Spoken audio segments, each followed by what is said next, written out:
Hello everyone, welcome to Demand Supply Trading Practical Session number 14 for the year 2025.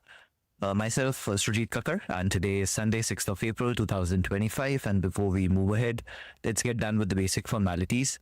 So make sure you people go through the disclosure, which talks about the representation, risk disclosure, risk involved in the market, and also about the copyrights. Now we do have a channel on Telegram where we keep updating you to content related to demand supply methodology, also regarding the schedules of these live sessions when these sessions are happening. And plus, in case we have any promotions coming up, we also keep updating you there. So in case you've still not joined this Telegram channel and you wish to join it, there are a few different ways you can do it. The first one is you can scan the QR code which is on your screen. The second one is the link is available in the description. You can click on the direct link and that is how you can join the Telegram channel. And the third one is once you visit our website, which is srijitkakkar.com, or you can also use the short URL, which is sk.coach.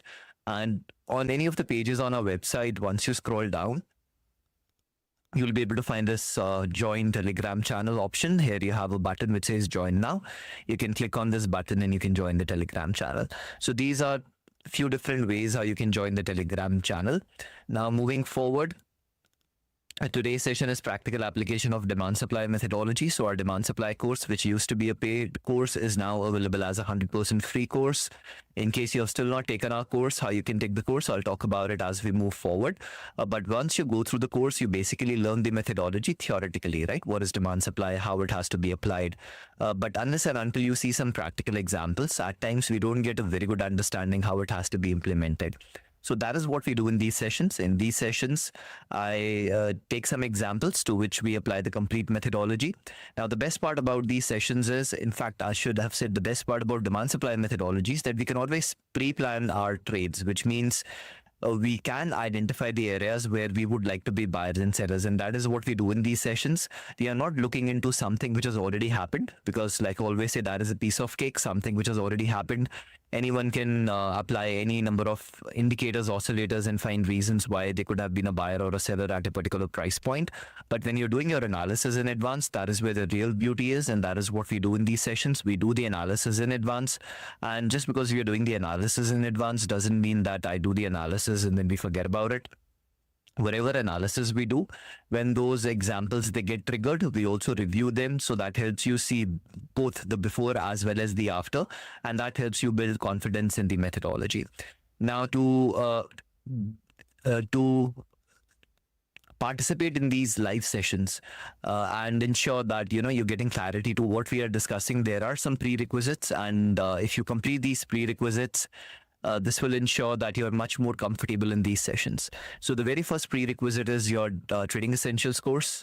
This is optional for someone who already has a very good trading background. Someone who's starting as a fresher should definitely go through the Trading Essentials course. I would still recommend people who have good trading background to go through the Trading Essentials course as well, because there are some nuances which might help you. So how do you take the Trading Essentials course? Very simple. Once you're on our website, under services, you'll be able to find courses. Click on it. And here you can see the very first option is Trading Essentials. Click on it. And then you have the course available both in English as well as in Hindi. So you can choose your preferred language. And this will take you to the playlist of the course content, where all the lessons are listed for you in a very systematic way. Lesson 1, Lesson 2, Lesson 3. So just go through those lessons, and that basically covers your Trading Essentials course. Best part, no registration required, no signups required. You can simply click on this button and immediately have access to the course content. Now, once you're done with the Trading Essentials course, the next step is your demand supply trading course. So in case you don't know demand supply methodology, or even if you know demand supply methodology, I would still recommend to go through my course, because there are some variations which I have made based on my preferences. So understanding how I do it would give you better clarity to what we are doing when we go through these practical examples. So how do you access the demand supply trading course? Again, once you visit our website, under services, you'll be able to find the courses option. And here you can see the second option is your demand supply trading. So click on it. Same thing, the course is available in both languages, English as well as in Hindi. Now, when you go through these lessons, it basically covers the methodology theoretically. Now, if you want to see some practical examples, you can click on practical sessions, and this will give you access to the practical sessions, which we have done in the past. So currently the archive is almost close to 1.5 years of recording. So it is available in both English as well as in Hindi. So these would be the recordings of the past sessions. Plus, along with that, you also have access to these live sessions where every weekend I do live analysis. So that's how you can access the course. So that takes care of your second prerequisite. Now, when you are going through the practical sessions, you will see that I use certain documents to plan trades very mechanically and rule-based, and those are the rule book and the flow chart. Now, how can you access these documents? Again, on my website under services, you have the option for downloads. And here you can see the very first download is the rule book. The second one is the flow chart. So you can download these documents. So this is the rule book, and this is the flow chart. So what we'll be doing is that during these practical sessions, you will see that I'll be planning trades very mechanically and rule-based using these documents. And that is what is required as a trader. And I always say that as a trader, you definitely need to be mechanical and rule-based. Now, why you need to be mechanical and rule-based, I have explained this in a video. Title of that video is How to Start Trading. In case you have not yet watched the video, the link is available in the description. Go through that video, understand the process, follow that process. There is no bypassing it. Eventually, everyone will have to go through it. So the sooner you start, the better it is for you. Now, for today's session, we don't have any examples which are pending for review. So we can straight away start with our example for today. So what is our very first step when we start planning our trades? The first step is we need to define our trade purpose. Now, what do you mean by trade purpose? Trade purpose basically implies the expected duration of the trade. And the duration is from the time you enter the trade to the time you exit the trade. Now, when I'm talking about the exit can be the target, the exit can be break even, the exit can be the trailing stop loss, the exit can also be the stop loss, any kind of exit. So now the question is, why are we starting with the trade purpose as our very first step? And the reason we are doing this is because when we do our analysis, the charts that we use, they are time-based charts, and we have a number of time frames available to us. So the very first challenge we face is that there are so many time frames available. So out of these a number of time frames, which time frame should I be using for my analysis? That's the very first challenge. And to overcome this challenge, we do not start by randomly selecting any time frame. We again go with a very logical approach.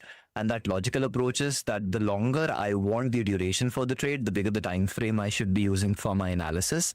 And similarly, the smaller I want the duration of the trade, the smaller the time frame I should be using for my analysis. So what I've done is I have divided these trades into 4 different purposes, and we call them as the hourly income, daily income, weekly income, monthly income. Hourly income implies a trade where my expectation is that this trade can last for an hour or few hours. Daily income, a trade which can last for a day or few days. Weekly income, a trade which can last for a week or few weeks. And monthly income, a trade which can last for a month or a few months. Now, very important, by definition, I said daily income is a trade which can last for a day or few days. But when you're trading markets which are not 24-hour markets, now let's take example of the NSE India market. Now, this is not a 24 hours market. So whenever the market opens, I'm pretty sure all of you would have experienced some of the symbols. They gap up, some of them they gap down. Now, what can happen because of this gap up, gap down is if you get a gap in your favor, you might get profit, which is bigger than what you were expecting on that trade. But if you get a gap against you, you can also lose more than what you were willing to lose on that particular trade. So we understand that when you're trading markets which are not 24-hour markets, keeping a position overnight has that added gap risk involved. And this is why my recommendation to all of you is that initially your hourly dailies should be done as strictly intraday trades, because we don't want to take that unnecessary overnight gap risk. Now, for monthlies and weeklies, we have no choice. We'll have to keep these positions as overnight positions because we are not anticipating the exit the same day. Here, we'll have to wait for a few weeks or maybe a few months before we get those exits. So here we have no choice. We'll have to keep those positions as overnight positions. But that does not mean for weekly, monthlies, we cannot have gap against us. It can still happen, but the probability definitely reduces because we are leaning against some bigger time frames. But as you start having more and more experience, if you want to include daily incomes into overnight trades, that can be done, but initially we'll avoid that for risk management. So let's assume from my step number 1, I opted that I want to plan monthly income trades. Now, once I've selected my purpose of trade, what is going to happen? Now from the rule book, I'll get to know what time frames should I be using. So if I go back to the rule book and we'll start with page number 28, that is where we start with our topic, which is multiple time frame analysis, because demand supply is not based on single time frame. Demand supply is based on multiple time frame analysis. So what are the multiple time frames we use? We use a minimum of 4 different time frames, and we call them as the higher time frame HTF, intermediate time frame ITF, lower time frame LTF, and the refining time frame RTF. Higher time frame is used for demand supply curve analysis. Intermediate is used for trend analysis. On the lower time frame, we identify areas of demand and supply for our entries and exits. And the refining time frame can be used for multiple purposes, like fine-tuning the zone, different kind of entries like your type 2, type 3 entries, or in case we need to apply some additional rules, that is also where this time frame can help us. Next, what are the 4 different purposes of trades? We have already talked about it. What is HIT, DIT, WIT, and MIT? So now the question comes that for every purpose of trade, what will be these 4 different time frames? And we get the answer, and we get the answer from this table. Now, mind it, the table which is on page number 31 is specifically for the NSE market, because this is open for a very short period of time during the day, which is 6 hours and 15 minutes. If you're trading markets which are open for longer durations, like your commodities, forex, cryptos, then you can look into the table which is on page number 32. But since I'll be taking example from the NSE, I'll be referring to this table. And as I've opted that, let's assume I want to plan monthly income trades. So now I know that as a monthly income trader, my time frames will be monthly, weekly, daily, and 60. Monthly will be the higher time frame, which is used for curve analysis. Weekly will be the intermediate, used for trend analysis. Lower time frame will be daily. That is where we get our SCTS from. SCTS stands for stop loss, entry target, and size. And in case I need to use the refining time frame, then my refining time frame will be the 60 minutes chart. So as soon as I'm done with my step number 1, now I have the clarity to what time frames I'll be using, plus what is going to be the purpose of each and every time frame. So my challenge number 1 is taken care. Now the next challenge is, yes, I do know my time frames, but if we take NSE example, on NSE, we have over 2,000 plus companies listed. So humanly not possible that every day I sit and analyze 2,000 plus symbols. So what we need to do now is we need to have a process in place which can help me get a smaller list so that I can do my analysis on that smaller list almost every other day. Just give me a second.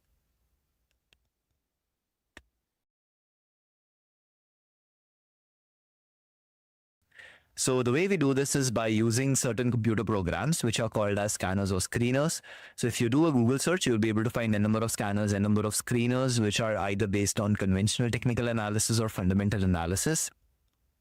But the challenge was that there were no scanners available which were based on demand supply methodology. So that is where we also have 2 custom built tools.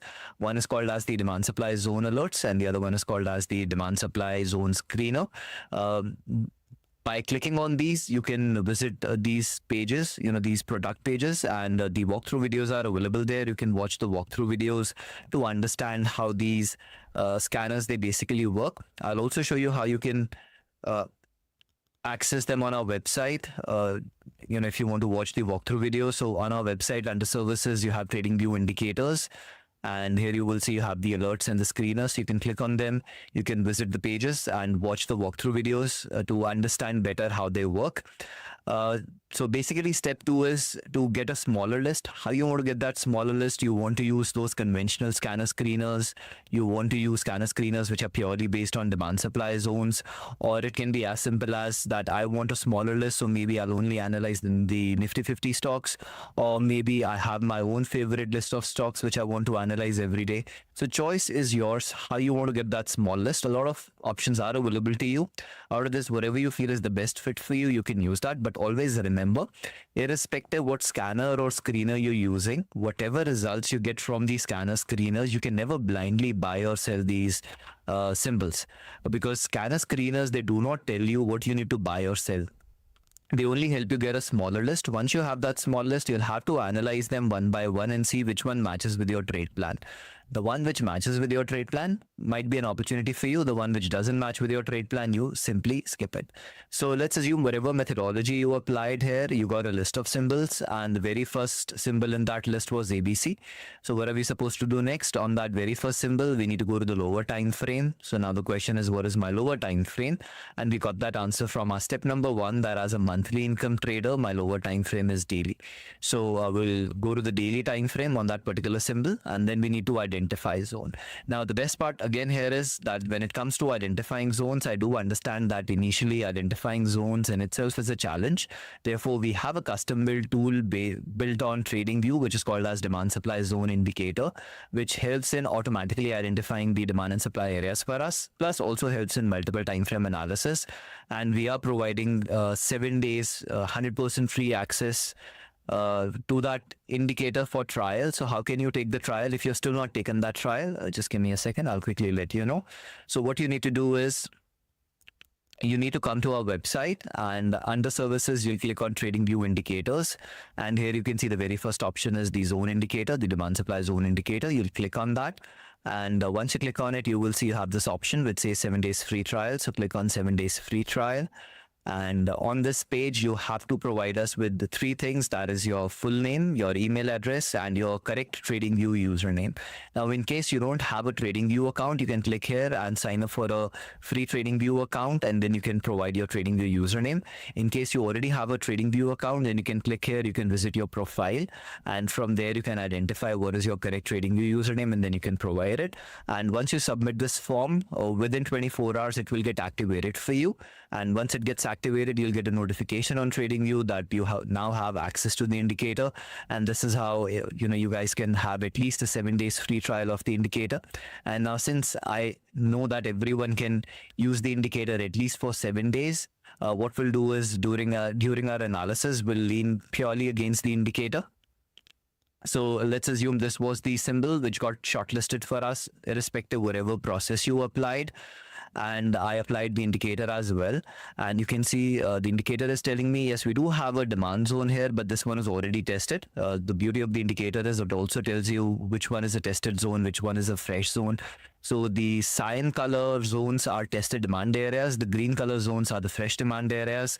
Similarly, the purple color zones are the tested supply areas, but if you have a fresh supply area, it will be marked in red, so which we don't have on this chart as of now. So you can see if I'm looking for a fresh area, we do have this rally-based rally structure. So let's draw this rally-based rally as our demand area. So my step number 3, which is to identify zone, is now automated. The indicator has automatically identified the zone for me, which is this rally-based rally.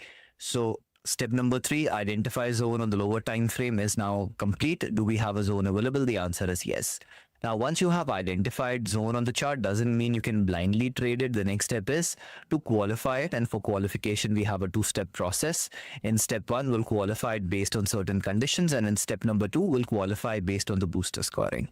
So the very first thing we'll check is that can this zone be a case of level on top of level? Now, why do we start with level on top of level? Because if it proves to be a case of level on top of level, we might have to shift from the zone we have already identified to a different area. So that is why level on top of level is the very first criteria we check. And how do we verify that? It's a very simple concept. If you have an intermediate time frame zone, and the same intermediate time frame zone divides into multiple zones on the lower time frame. So remember, when your intermediate time frame zone divides into multiple zones on the lower time frame, we call it as a case of level on top of level. So what this tells us is that to be a case of level on top of level, my lower time frame zone has to be inside the intermediate time frame zone, which we call as a coinciding level.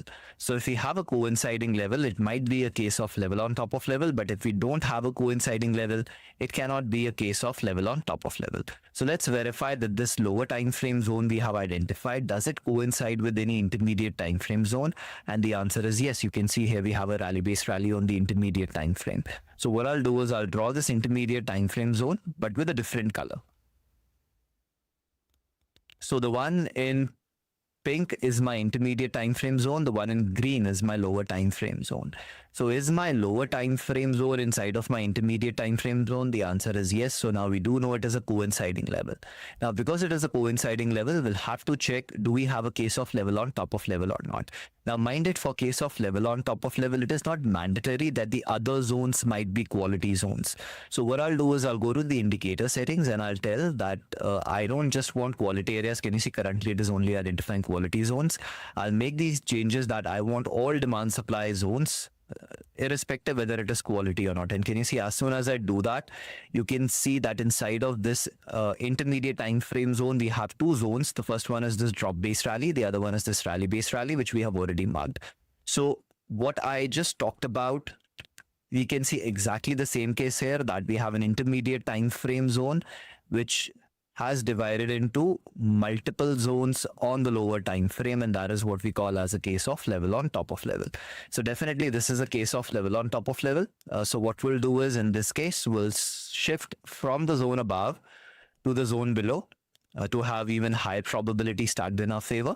So this is why we look at level on top of level as the very first condition. Can you see it was a case of level on top of level, and then we made the shift because of that case of level on top of level. So let's move ahead. So yes, level on top of level was applicable. Whatever modifications were required, we have made those modifications. This zone is not because of a gap, therefore gap rules will not apply. Pivot nor authenticity. Now, if you look at it, it is a case of drop-based rally, and to drop-based rallies, we always apply pivot and nor authentic rules. But there is an exception, and that exception is, if you go to the rule book, you will see that in the rule book it says, there it is, that in case, there it is. Can you see? In case of level on top of level, there is no need to apply the pivot or non-authentic rules, as being a case of level on top of level is already stacking that extra probability that we require, right? So yes, even though it is a case of drop-based rally, but being a case of level on top of level will not be applying the pivot and non-authentic rules, and unstable equilibrium also not applicable here. Even if it was applicable, again, I would say that because of a coinciding level, we could have skipped it. So after applying the applicable rules, is the zone qualified? The answer is yes, because none of these conditions disqualified the area. Because to disqualify it, first they need to be applicable, and then there can be two possibilities, either qualified or disqualified. And since the only condition applicable here was LOTL, which does not disqualify, it only makes us shift from one zone to another. The rest of the conditions, they did not get applied, therefore they cannot disqualify the zone. So is the zone qualified for us? The answer is yes. So now that we know we have a qualified zone, now we'll move on to the next step, which is our booster scoring. So just give me a second. I forgot to open the booster sheet. So let me just quickly bring in the booster sheet, and then we'll start applying the boosters. So just bear with me for a few seconds. Perfect. So now we have the booster sheet. Let's start applying the boosters. The very first one is freshness. Let's go back. In fact, let's be here. So the very first one is freshness. Now you might say that, Sujit, okay, we do have this drop-based rally, but now it has been tested and then the upper zone was formed. So it is technically a tested zone, and not just once, it was tested twice. So if a zone has been tested twice, you'll give it a score of 0 for freshness.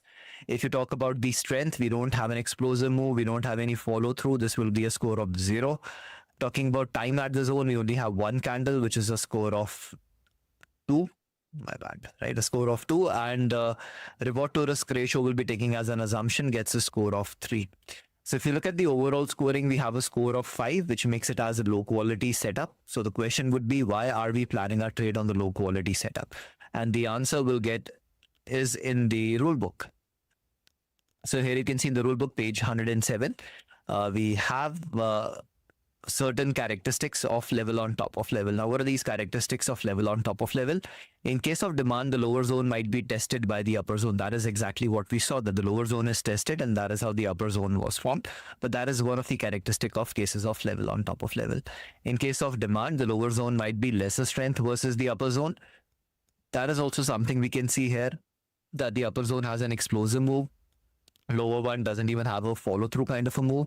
And the last one is in case of demand, the lower zone might have more number of candles versus the upper zone. Now, this one is not getting applied. Now, one thing which I'll add here is that it is not mandatory that two cases of level on top of level, all these conditions will, these characteristics will apply. At times, none of them might be applicable. At times, one of them might be applicable. At times, two, maybe at times all three. So what we need to understand here is that level on top of level basically implies that you're trading the intermediate time frame zone by fine tuning it on the lower time frame. So what we are essentially doing here is that if you go back to your intermediate time frame, we saw that on the intermediate time frame we have this rally based rally structure.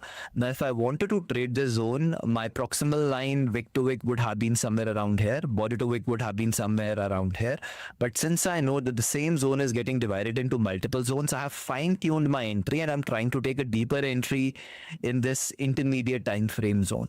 So this is why the rule says that if you see these characteristics, those characteristics can be ignored and the zone can be rated based on the intermediate time frame. So always remember, when you see these characteristics, you can always go to the intermediate time frame to check, can I upgrade the scoring of the boosters which do not have the highest score. The ones which already have the highest score, you'll not bother with them. The ones which do not have the highest score, that is what we'll check, can we modify. Now here you can see the zone is fresh. Yes, we have been pretty close to the zone quite a few times, but it has not yet tested the zone. Otherwise the color would have changed to cyan. So by default, we understand that this is a fresh zone which upgrades the score to a score of 3. And talking about strength, we can see that we do have a nice follow through, but let me check, do we also have explosive move? So what I'll do is I'll disable this and I'll say I only need quality areas, and the indicator is still identifying it. And I'll also say I don't want follow through pattern. And let's see. So can you see we don't have an explosive move, but we do have a follow through pattern here. So let's bring back my original settings. Done with it. And let's go back.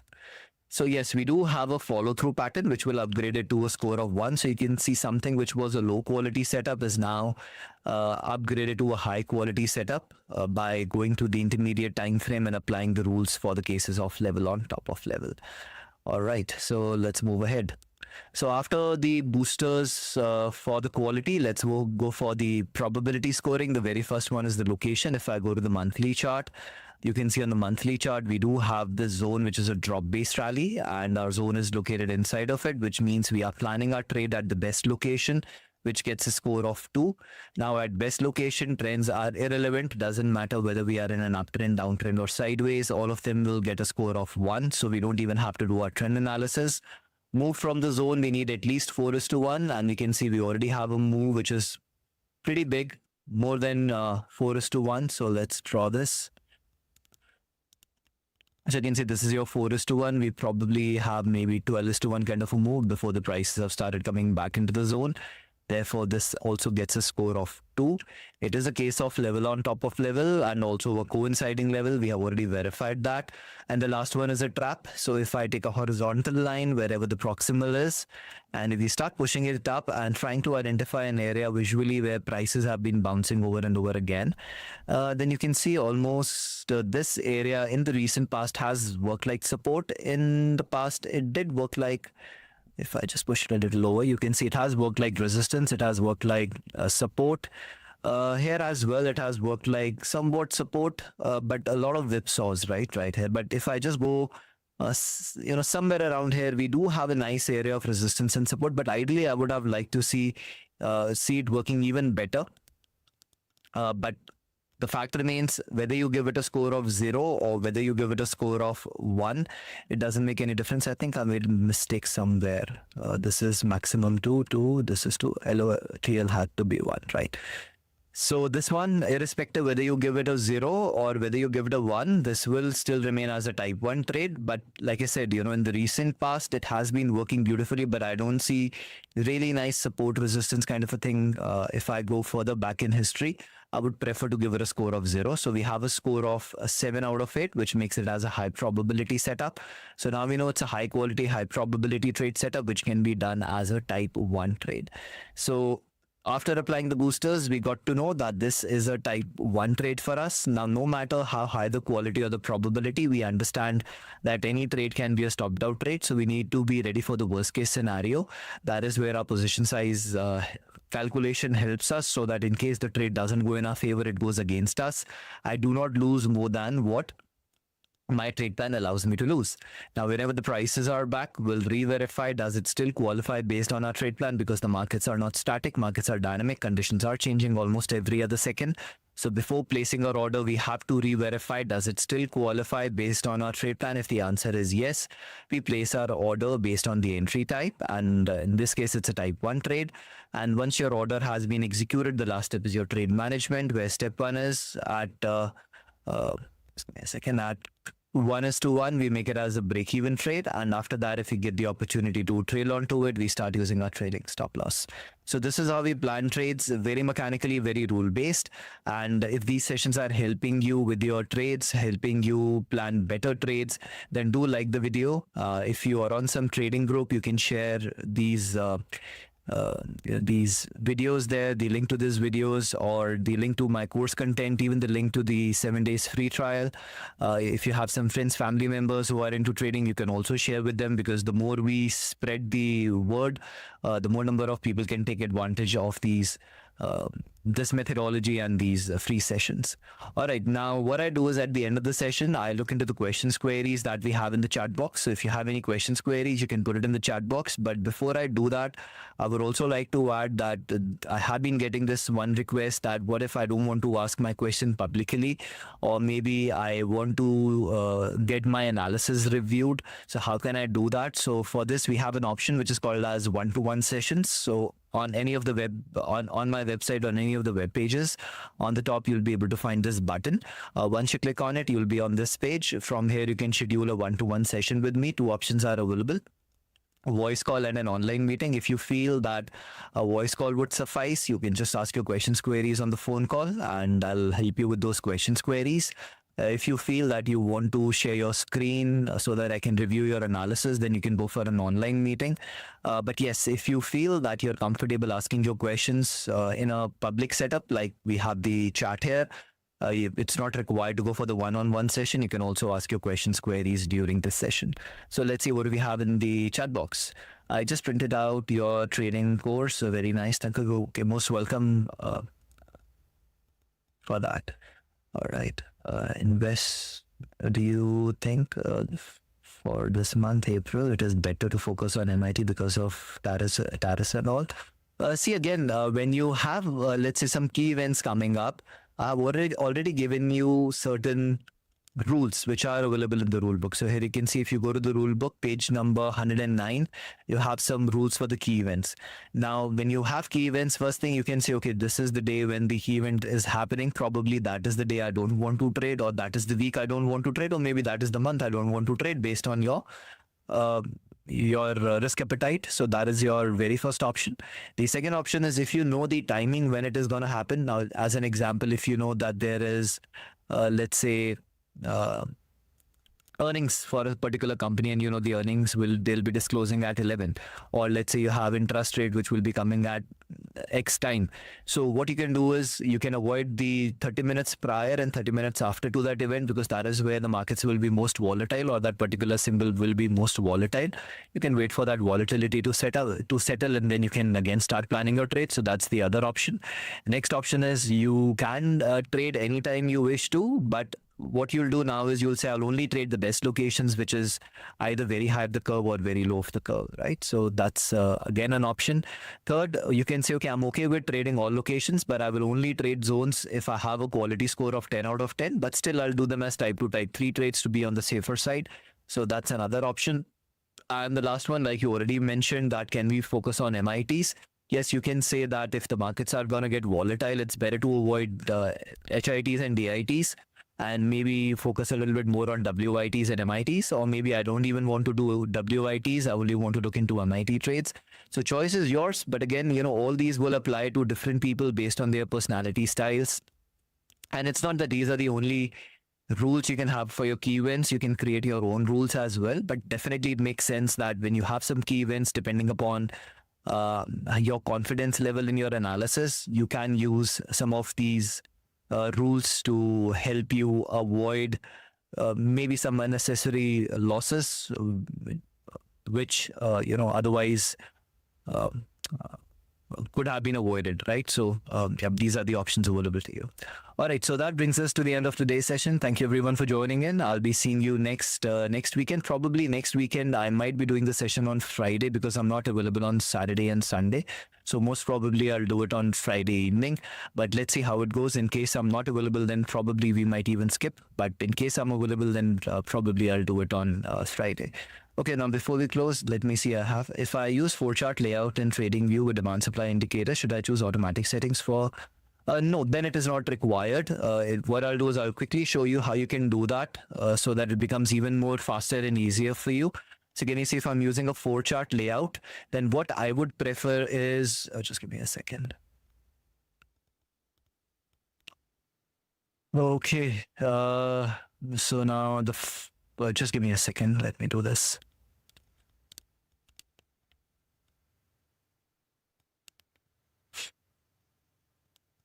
Oh, just give me a second.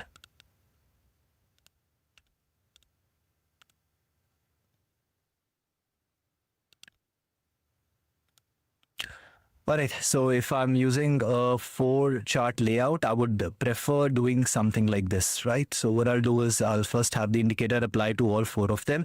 And let's assume I'm a monthly income trader, right? So what I can do is I can take one chart as my higher time frame, which is monthly. I can take the other one as my intermediate, which is weekly. Third one as my lower time frame, which is daily, and the last one as my refining time frame, which is hourly. Right now, what I can do is I can set my indicator something like this. Let me do this. So I can say I don't want automatic settings now because this is going to be my higher time frame. So I'll say on the higher time frame, I need all zones and I also need the curve analysis. So I'll plot curve on this. Right, because we don't have any supply as of now. That is the reason it is not drawing curve for us. As soon as we have a formation of supply, it will draw curve for us. On the weekly, I only need zone violations. Can you see that is what it is showing me? Here, I only need quality zones. So I can say I don't want automatic settings. I only need quality zones. So I have my quality zones on the daily. And this is my refining time frame where I need all zones. So now what happens is, as soon as you draw your zone, you can see the zone replicates on all charts. So you're able to see where you're located on the curve. You're able to understand your trends here. You can also see what is happening on the refining time frame. So you have the overall picture at one glance. The only time, it makes more sense if I'm having a free account to use those automatic settings, because then what is happening is when I switch to different time frames, the settings, they get applied automatically and I don't have to change those settings. All right, so I hope that helps with your query. All right, so that brings us again to the end of this session. Thank you so much for joining in. I'll see you next weekend. Till then, trade safe. Enjoy your Sunday. Take care. Bye-bye.